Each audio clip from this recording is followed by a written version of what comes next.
Good evening. The case you're about to watch is a Santa Cruz Island Bones case. It aired on Unsolved Mysteries on February 12th of 1992. As of this recording, the case hasn't been solved. If I created a list of cases that are my favorite, this would definitely be on it due to the mystery that surrounds this case. Then again, the majority of all the cases on Unsolved Mystery pique my interest. I hope you enjoy this case. Let's get to it right now.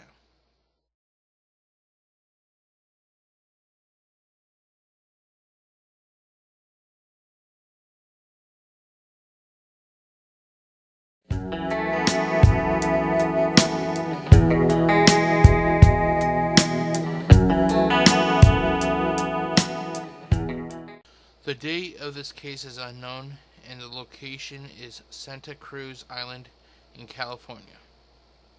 Dr. Carey Stanton was known for being a fascinating eccentric, a lifelong bachelor, and his family was known for their wealth. After Dr. Stanton graduated from Stanford Medical School, he worked as a pathologist in New York City. However, at the age of 34, Dr. Stanton moved back to their home on Santa Cruz Island to take care of the family ranch, basically retiring. Even though it's a ranch, they said it wasn't a common ranch. It's reported that the Stanton family owns 94% of Santa Cruz Island. Marla Daly talks about how she remembered Carey Stanton saying that he didn't own the island, and said he was just taking care of the island as it was a responsibility that had been handed down to him from his parents. Marla talks about how Carey was very protective of the island, that one day, while out on a walk, he came across a large bag full of garbage. He went through the garbage and located some information as to who it belonged to. Once he located the information, he took the garbage with him and went to the person's place of business and deposited it on his desk, letting him know that he left it on his island. Carey had a cemetery with a chapel built that was reserved for people he felt were special to him, his family, or the island. Officially, there were 14 graves surrounding the chapel. However, on December 8, 1987, the number of graves grew by one when Carey Stanton sadly passed away. Dr. Carey left the entire island to a Nature Conservancy of California. One day, an official from Santa Barbara County located a metal box inside a shed on the ranch property. According to Marla Daly, inside the box were ashes. She was able to identify them as human ashes. No one on the island knew anything about the ashes. Marla took the ashes to a corner and they started to go through the remains. Upon the remains, there was a snap-like clothing fastener, several false teeth that were made in the 1950s, and a diamond-studded platinum ring that was dated before World War II. According to Lawrence Gillespie, they believed that the remains were of an elderly woman based on the arthritic damage to the bones, and that the way that several of the fragments of bone modeled that of a female body. So the ultimate question is, was Mr. Carey hiding a deep dark secret?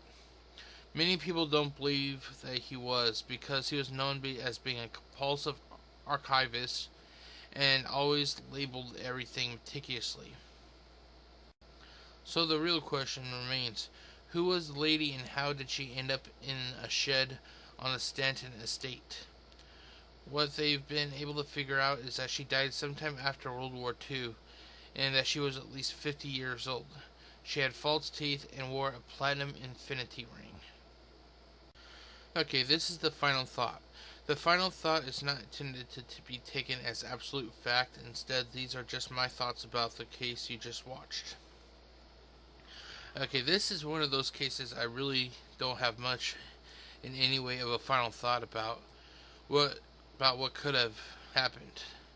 I do find it funny that Carey spent all that time going through medical school only to basically move back home and retire at the age of 34. What I think could have happened is that the death of this woman could have been known in the family, and they figured it was his job to watch over these remains. However, this brings up the fact that they claim that he was a compulsive archivist and that he has a need to label things.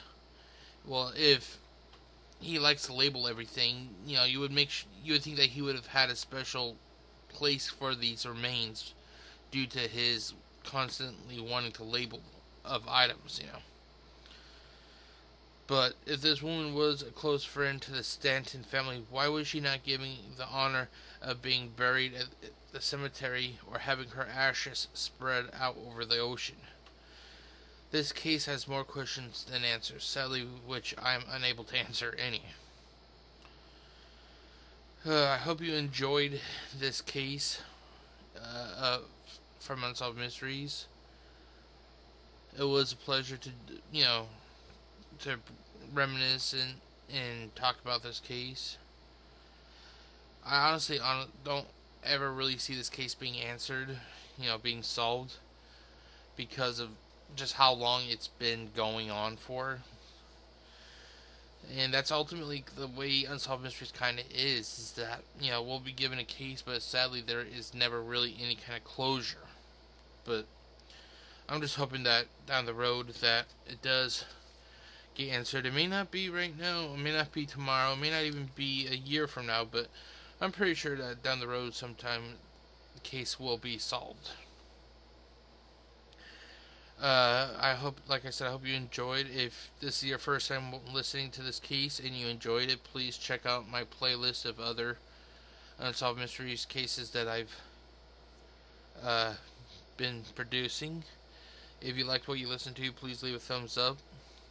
And if you have a suggestion for a case, please leave a comment below, and I'll try to reply. I try to reply to all the comments that I do get, and to which I get a few. So I just want to say thanks to everyone who's been leaving the awesome comments. And I'll see you next time for the next case, which is actually a dual case. It involves the death of Diane Harlan and the disappearance of her husband, Hugh Harlan. That should be a pretty interesting case. I'll see you next time. Stay safe and take it easy, everyone. Good night.